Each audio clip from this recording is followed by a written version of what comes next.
Paano kung magmahal ka ng isang taong bawal mahalin? At paano kung sa paghihintay mo ay may nanalo na pala? O kumusta? Nakapagbakasyon ba kayong lahat? Nakapagbakasyon? Oo, nag-holy work daw. Pinabasa akong ganyan. Buti pa sila nag-holy week. Ako nag-holy work. Natawa ako kasi ganun din ang ginawa ko. Holy work din. Nako, relate ba kayo sa ating kwento ngayong araw na ito? May nanay ba kayong kontrabida at baliktad daw mag-isip? Wala daw sa lugar kung gumalaw at magsalita.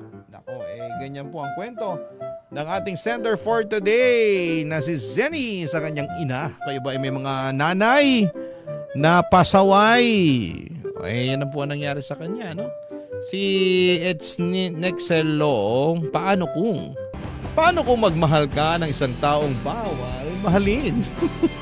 Yung pala yung trigger na word, ano? Yung pala yung magpapaalala.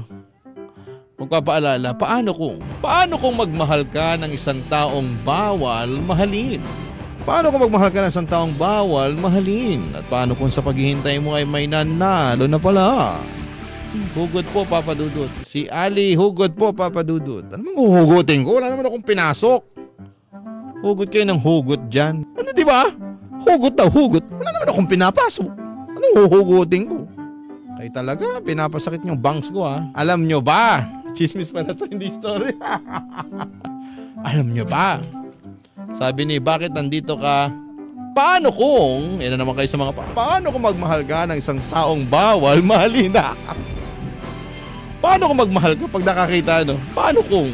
Tayo yung mali-mali. Kaya pag may nakasalubong kasi sa kalye, tapos sabihin sa'yo, paano kung magmahal ka ng isang taong bawal mahalin?